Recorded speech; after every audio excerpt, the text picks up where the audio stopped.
Nuovrista kunnista polkan takti, jalkani polkit kutkutti. Hieman äiti se tyttössä vakti, vaan killähän hieman se jutkutti. Sillä ei mitä silloin killon haita, kunniaton se mä laista laitan. Salivili hipput, tukkut, tapputa, appit, tipput, hiljalleen. Ratsatsa, jari vidari dilla, viristan dilla, deja du. Abaribada, bari bari bari biri biri biristan dilla du. Abarilla dilla, deja du. Arabadabadabadabadabadu, biristan dilla, deja du. Aragadagadagadadu, deja du. Yum tum tabadabadum tum taram, yum tum tabadabadum tum taram, yum tabadabadum tum tabadabadum. Yabadabadabadabadabadabadabadum, yum tum tabadabadum tum taram, yum tum tabadabadum tum taram, yum tabadabadum tum tabadabadum.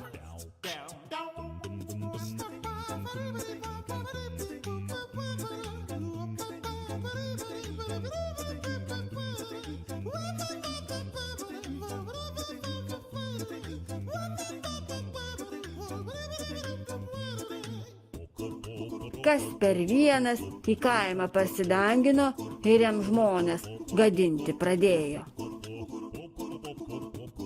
Ana va, tik žiū, tikrai kažkoks paliegėlis po kiemus bildinėja ir šaršalą kelia. Ir atrodo keistai, perkarės beveik dvilinkas, per petį užsimetęs tinklą, skrybelę užsivožęs, pašukinę barzdelį gi kelių, ubago terbą pasikabinęs, už pagalbą sąmokslę silkėm atsidėkoti visiems žada. Užkaito visas Lašinskis, net taukai tirpti ir per kailinius varvėti pagavo. O Kanapinskis savo sumanimo vedinas po kiemus slampinėja, žmonės kiršina, tikrai kariauna ponui versti renka.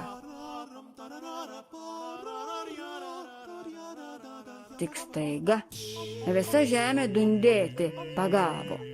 Pakelia akis, o čia mergų visas tuntas nuo kalno čiuožia. Pasislėpė Kanapinskis, kur jau čia.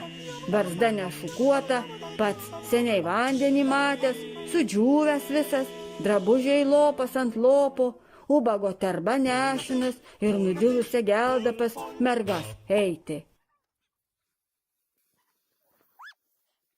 Palaukė, kol mergos nusidangins, o pats į geldą sėdo ir nuo kalno pasileido.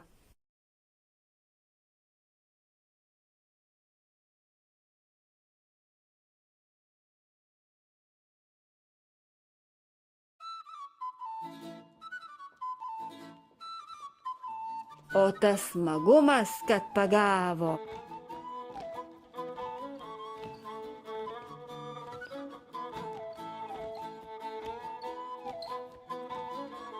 Lyg gyvulio pasiutimas, išvirto iš geldos ir po sniegą voliotis pradėjo.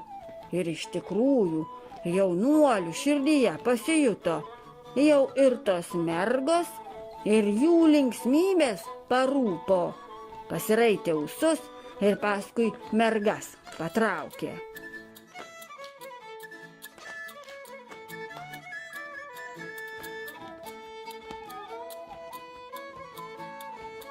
O mergos, sutūpę palei tvorą, burtus daro.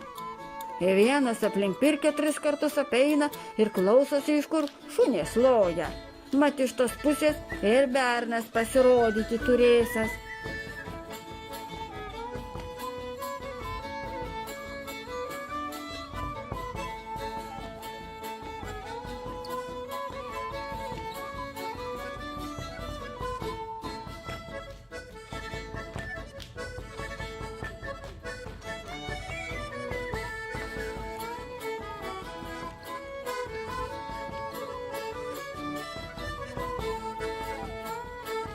Klausosi ir Kanapinskis, ausis ištempęs, iš kurios pusės geriau prie mergų jam pačiam prieiti.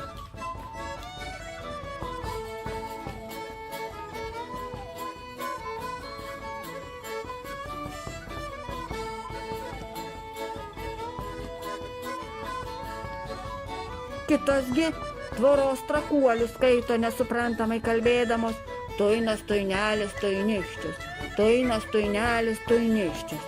Mat, jei paskutinis toinelis, tai jaunikis atvažiuos. Jei toinas, tai pasenęs bernas. O jei tainiščius, tai našlys. Tfu!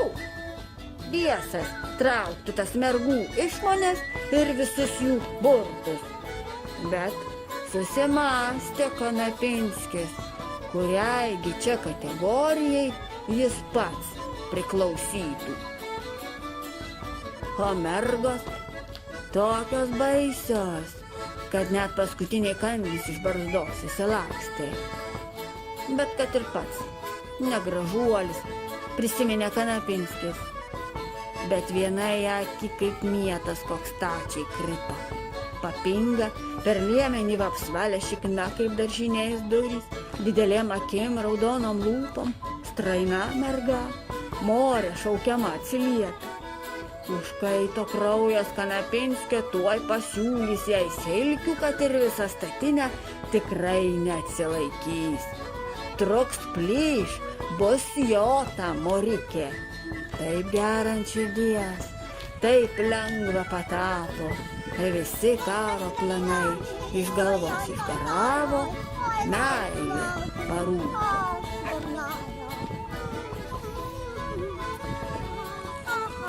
Oi, laukiu,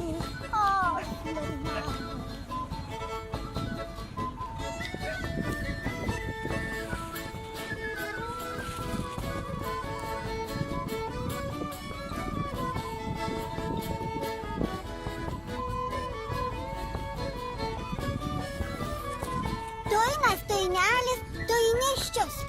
Kur tas toinas, kur tas mano toinas? Ogi tik žiūrėk, iš už kampo Lašinskis pėdina. Apsirėlis, kad jį kur šikantį sutrauktų. Žarnos tik surzgė kaip piktas šuo.